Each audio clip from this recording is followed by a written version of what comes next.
Sanmanan. Hopefully you guys can hear me and the generator is not too loud outside. Um, I've been thinking around just factors that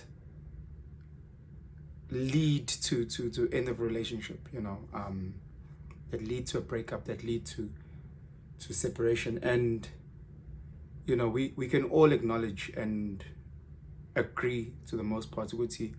A breakup is fucking painful, guys. Ukuhlukana with someone that you cared for, someone that you loved or still love. Ukuhlukana with someone that you spent a lot of time, energy, your life with is it's like a death. It's like you're losing part of who you are. You're losing a significant part. If you guys had moved in together, now you have to move out.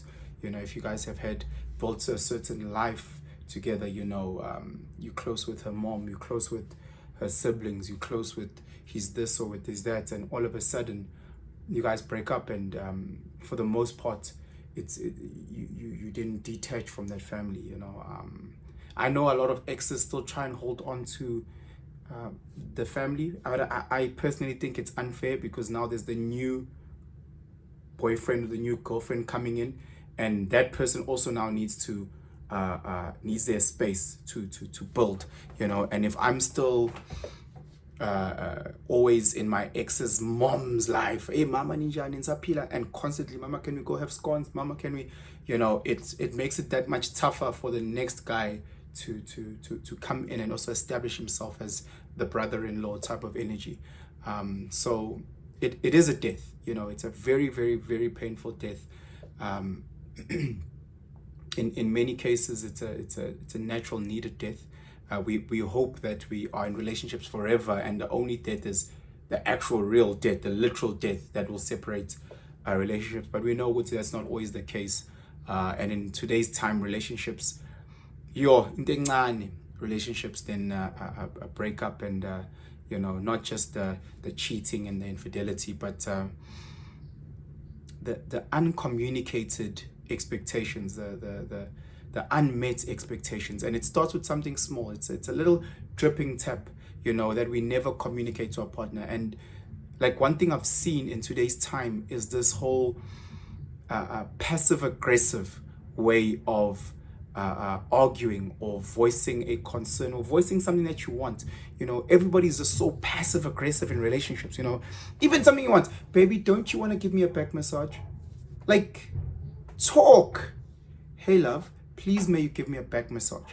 When you say it like that, baby, don't you want to give me, you put it as if I need to be this mind reader, that can just out of this know it. Understand that everyone, men and women alike, have so many challenges throughout the day. So many challenges. We're dealing with our own personal family trauma. We're dealing with our own challenges in life. We're dealing with work pressures. You've got deadlines. You've got this. You've got that. We've got so much that we are dealing with. Now we also need to read your mind, and we need to go out there, and out of nowhere we need to say, hey, don't you want to come on, guys? Can we just be straight, open, and honest in our relationships? This whole passive aggressive, this whole thing about being petty in relationships, this whole thing about when you are frustrated, oh, it's nothing. And I'm not talking about just females, because people make it seem as if it's females who are passive aggressive or petty. Amachita as well. Amachita are just as petty. Amachita are just as passive aggressive, as OCs in today's time. We are hyper feminized as Amachita, and we do these things as well. Oh, she did this, she doesn't talk to me, it's fine, I'm not going to talk to her as well. She didn't want to send a good morning love message, I'm not going to do. Till when? Till when? She's grumpy at you, she doesn't want to talk, you grumpy back, you don't want to talk.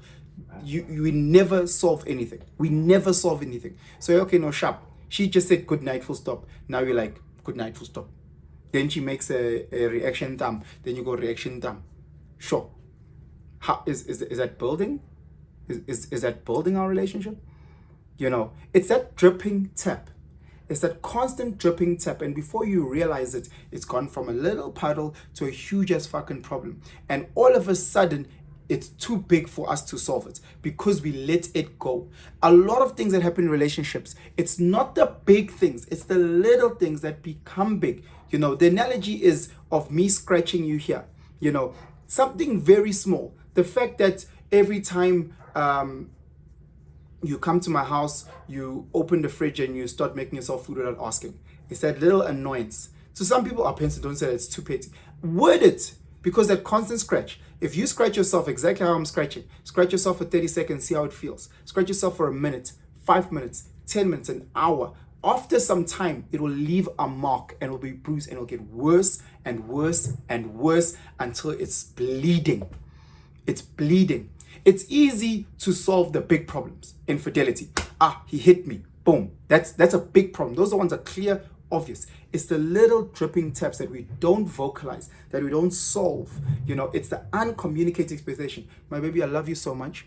I love you so much. Please, when you just come through to my place, I don't want to sound petty, but just ask. If you want something, if you want me to fix you food, if you want to, just ask, you know. It just makes me feel a little bit in control of my space before it becomes our space where we live together. Have those, talk like that. You know, baby, there's something that's bothering me. I don't know how to word it. I don't know how to word it. It's going to sound petty. It's around you coming through to my place and opening the fridge. It's just, I know it's horrible. I know I feel like a dick right now, but I have to say it because it is bothering me. Be open, be honest, communicate. Communicate. My love, after a long day, I'd like just, you know, every now and again for you to just please give me a back massage. I carry a lot of tension up in my shoulders, and it would be nice if you please, days where you can, just give me a back massage. Don't be passive aggressive. Wouldn't you like to give me, fuck that shit. Talk to your partner, holla. Talk to your partner, be open, be honest, communicate. It's those little things. All of a sudden, you don't want to talk, what's wrong? Oh, well, you don't want to give me a back massage. Bitch, talk to me, communicate to me. Let's have this dialogue, motherfucker.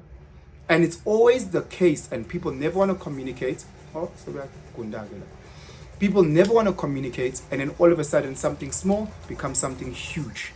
Something small becomes something huge all again because we're not communicating. We have these uncommunicated expectations. Oh, this guy.